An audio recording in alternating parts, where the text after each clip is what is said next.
Hi, I'm Nancy O'Neill. Welcome to Suncoast FYI.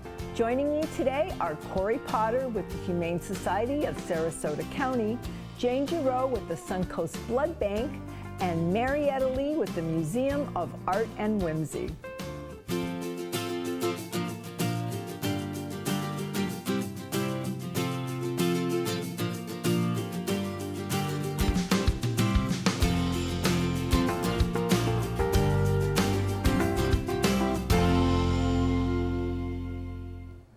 Foster homes help the Humane Society of Sarasota care for animals in our community. Corey Potter is an adoption counselor at HSSC and is a foster parent herself. She's here today to talk more about their foster program. And not just talk about it, but show us all about it. Who are these two little adorable babies you brought? Today I bought my two little fosters. Right now I'm doing. Oh, you are? These are yours? These are my foster babies for the time. They're two bottle babies, so they're a lot of work. They need food all the time. As you can see, this one's hungry. Yeah. So we'll make sure he gets his bottle. Let's see if have some. Yours is already eaten, so he might be okay, but they're always hungry. Yes, as we can see. Okay. It's lots of fun to foster kittens. So what is it all about? Tell us about the program itself. Yeah, sure. The foster program at the Humane Society, it's lots of fun. You can sign up on our website to become a foster parent. And you can sign up on our website, and then you'll put in an application, and then we review your application, and then we match you up with the right type of foster depending on your social life and what you're willing to do. Because I noticed on there, you can take a kitten or a puppy. You can take a kitten and their mom, or puppy and their mom. Yes. Behavioral. What are some of the other?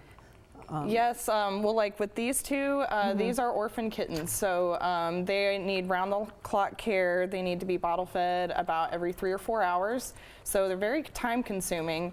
Right now with kitten season starting, a lot of people don't know there's a type of season for kittens, but usually during the spring and summertime we get hit with a lot of kittens, orphaned and abandoned ones with their mom. Yeah. So we're in desperate need of fosters during this time of the year for kittens and cats especially. And how, whoops, I'm sorry, Fritz.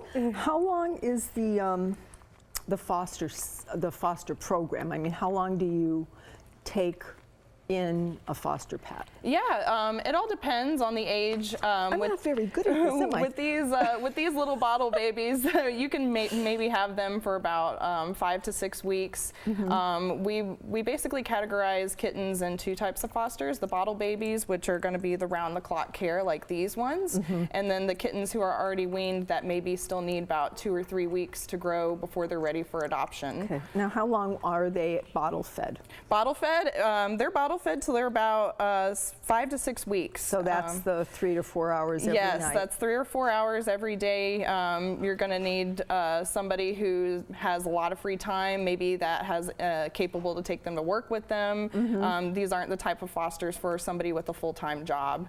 But you still, if you work a full-time job, we still have kittens that are weaned off the bottle that still need foster parents for a couple weeks until they're ready to go up for adoption, because they do still take up space at the shelter. Yeah. And so it actually saves multiple lives when you can foster kittens who are weaned, because they'll be you'll have them in your home while we are able to take in more kittens at the shelter that normally they would be taking up space for.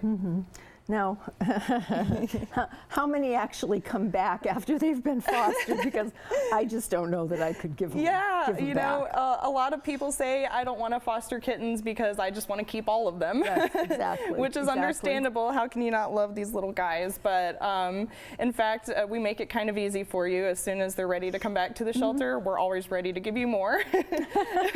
Okay. So it makes it easier. Okay. But they're in desperate need of foster. A lot of shelters, a lot of people don't realize we get a lot of our animals from the Humane Society from overcrowded high kill shelters, and that's where these guys in fact came from. Oh dear.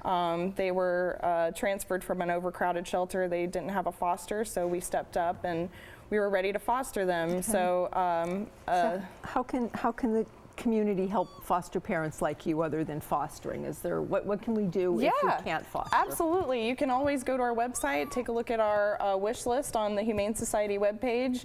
We're always in need of supplies, and especially now we need kitten formula, kitten food, bottles, all different kinds of stuff like that. And so, and it helps a lot with these guys. To any supplies, any donations help a lot with these little ones. Now, you said on your website there's there's a form to fill out for fostering. Yes. So you make sure that there's a good fit.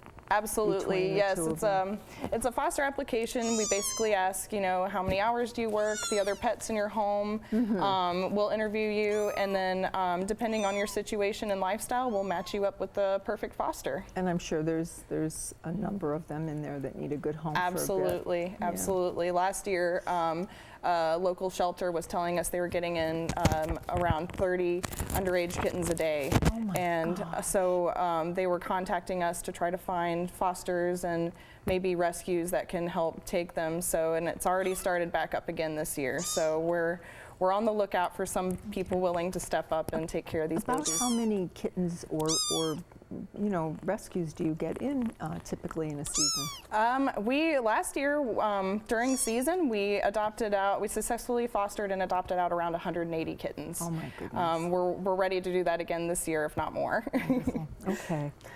Well, thank you so much for being here and bringing these adorable babies with you. And I would love to take him home. Oh my gosh, I would. Thank you, Corey. Yes, thank you for having us. 10 years later, Pints for Play is going strong. We'll find out more about the Suncoast Blood Bank's annual blood drive when we come back after the break.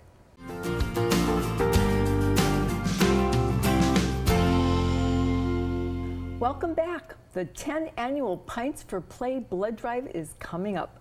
Suncoast Blood Bank Director of Community Development, Jane Giroux, has everything you need to know. It's nice to have you back. Thank you, Nancy. It's great to be here. There's always a need for blood.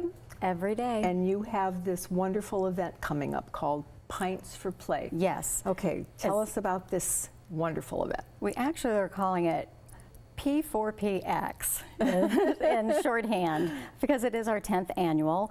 WSRZ has hosted this every year. They go commercial free for 13 hours. Wow. And where is it held? It's held at the Target Plaza at I-75 and University Parkway. We've been there for the last few years. We open at 6 a.m. and there's always a line for those who want to be there first and before they head into work. And we don't go off the air until 7 a.m. Oh my gosh. David Jones, Meredith Michaels, and Billy Jack, they're troopers. there, huh? They stay there all day. Now, how many actual blood bank vehicles do you bring? We bring our whole arsenal. We have 7 vehicles there. Our Mound Street Donor Center is open. Our Lakewood Ranch Donor Center is not open that day. Bayshore will be open, and Bird Bay and Venice will be open the same hours, 6 a.m. to 7 p.m. Okay, well that's good. So if folks can't make it up here Exactly. physically, they can still donate blood. Yes, yes. Okay. So what goes on for those 13 hours besides wonderful people donating blood for you? They really create, especially at the main center over by Target, it's really a fun, festive atmosphere. Sonny's Barbecue is our sponsor, so they'll be serving grab-and-go lunches and dinners for donors who come in, and it's just it's a very lighthearted. We have people that do this year after year. We have businesses, and I can tell you why later, that will send out as many employees as possible because of what Pints for Play actually means. Okay. So it's a fun day. Okay. And how long does it actually take to donate blood?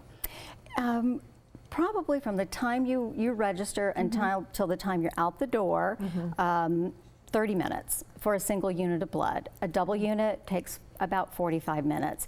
And this year we're emphasizing the need for platelets, but you can only give those at our fixed site centers that I mentioned, and you do need to make an appointment. Okay. And that does take longer. It takes about 2 hours, yes. Okay. Now, what else do our viewers need to know to participate? Well, the great thing about Pints for Play And this is what the name means, is that when you donate a unit of blood, you can request a song, you can voice or have WSRZ voice a 30-second spot promoting your business or your particular cause. Wow. Or you can choose a tumbler. Tumblers are very popular. And everybody gets a t-shirt. They're limited edition t-shirts. People come to this event wearing the t-shirts from 10 years ago. So if you donate a single unit, you can get one play or one promotion or your tumbler. Okay, if you now give a tumbler, what type of tumbler? it's an insulated tumbler, and it's pints for play. It's a limited edition. Again, it's personalized for pints for play for this year. And if you donate a double unit of blood, you can get, this gets a little confusing, but you can get 2 plays, 2 plugs, or a plug and a play, or a plug and a tumbler. Okay. So but you get the gist. Yes, you get 2. Of something that you would like. Yes, and the same with our platelet donors. So now how do the businesses, you were saying the businesses, why does it help the businesses, or why do the businesses send as many of their employees? Well, we'll have businesses send out as many employees as possible because they get to promote their business. There you go. Yes. So every employee that comes, that they can get one thing for themselves, maybe, and then one thing. They'll for get a T-shirt. They'll get the T-shirt, but then also to promote their business. And a lot of small business owners really support this because it's an opportunity to get their name out there, and they're associated with a great life-saving service for their community. Absolutely. Now, obviously, it goes without saying, but why is it so important, Jane? We promote this event this time every year because we're going into our summer season. Our school blood drives are ending. Believe it or not, our high school students supply 25% of our local blood supply. So when school is out during the summer and our winter residents are gone, the number of donations drop. Unfortunately, the need for blood does not drop. Right. So we use this to kick off our summer. It's a great way to get the message out there for people to donate. Everybody who donates will be contacted the very day they're eligible to give again. And this boosts our blood and platelet supply going into what we call the long dry summer. Dry summer, okay. Always a need. Is there a specific need right now that people should be aware of? Platelets. We talked about this last time. Yep. With Sarasota Memorial building their new state-of-the-art destination cancer treatment center, it's going to begin phasing in within probably 2 to 3 years. We can't wait to pull the to flip the switch on platelet donors. So we're in the process of trying to build our donor base right now for platelets. All right. And finally, let's tell our viewers one more time when the event is. The event is May the 10th. It's at Target Plaza at the corner of I-75 and University Parkway, 6 a.m. until 7 p.m. Okay, great. Thank you again for being here. Always nice to see you. Good to see you, Nancy. Thank you. This museum is full of art and whimsy. Can you guess which Sarasota museum we're talking about? We'll find out after the break.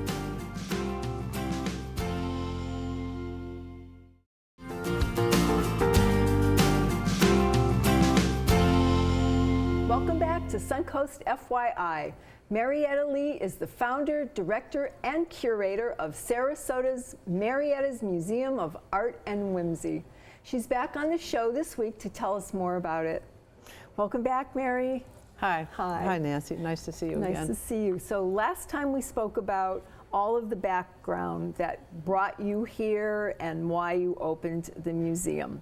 And our viewers that didn't see that can go to our web page and look at previous episodes, or they can come and meet you at the museum and you can give them all of that information. But today we're going to talk about what's going to be taking place for the rest of the month. Now, you close on May 26th.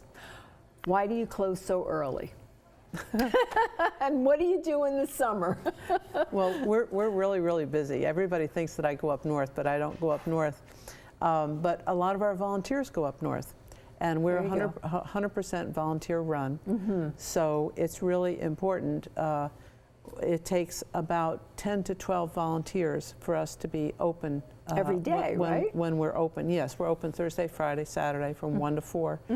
And so during that time, you know, we are run on volunteers, and the volunteers are greeters, they're docents, They help with little snacks. We have snacks. They help with a scavenger hunt. We have a scavenger hunt for the little kids. And so we just have a lot of fun.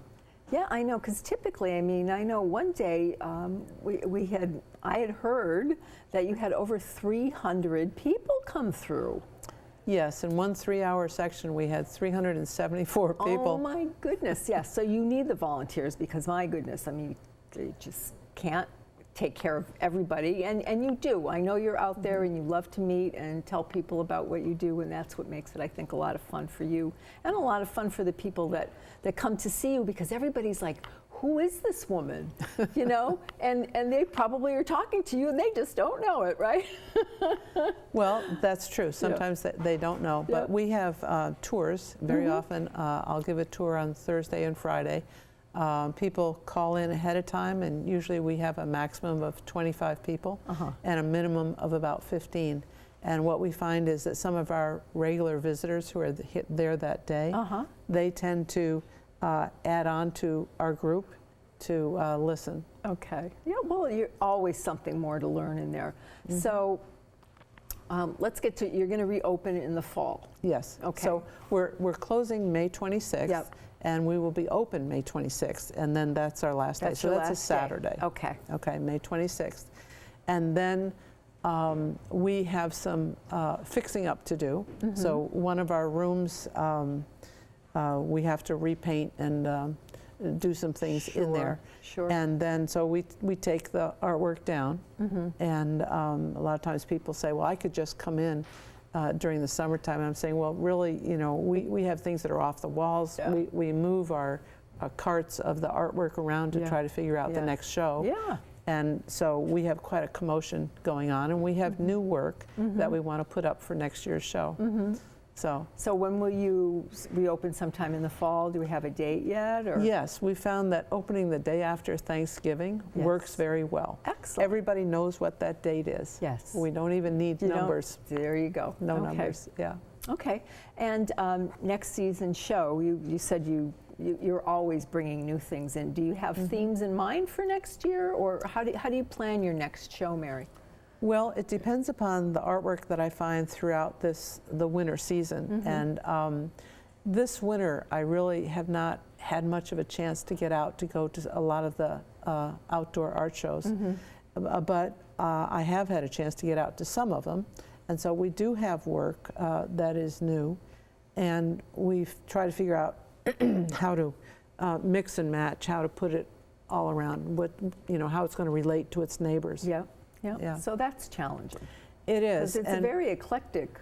It is. It's an eclectic art. group, but we this year I bought 3 paintings from the Russian artist, and so Vladimir Paluzzi, and so we're going to be featuring some of his work, and then we also have more work from Ellen Negley, and we're going to be featuring some of her work, and then of course we'll be also featuring Leoma Lovegrove, who's a Ringling graduate. Yes.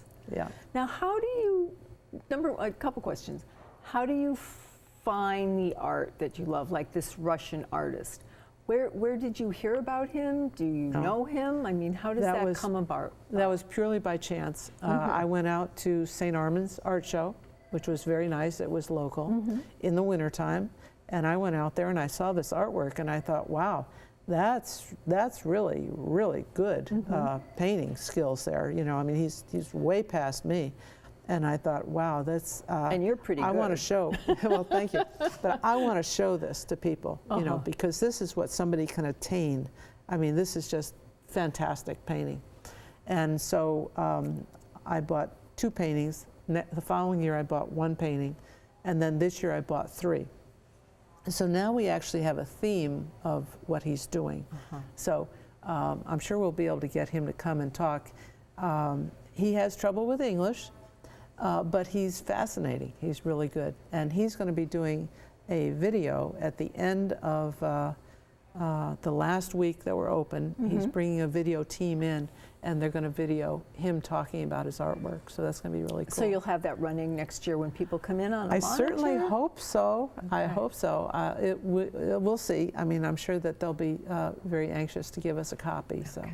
Now, in addition to the artwork, I mean, everything in there is a piece of art in its own right.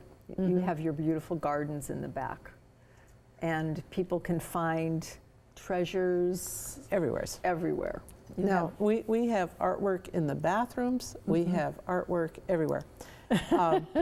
We have a little gazebo, and this year we decided to do something crazy.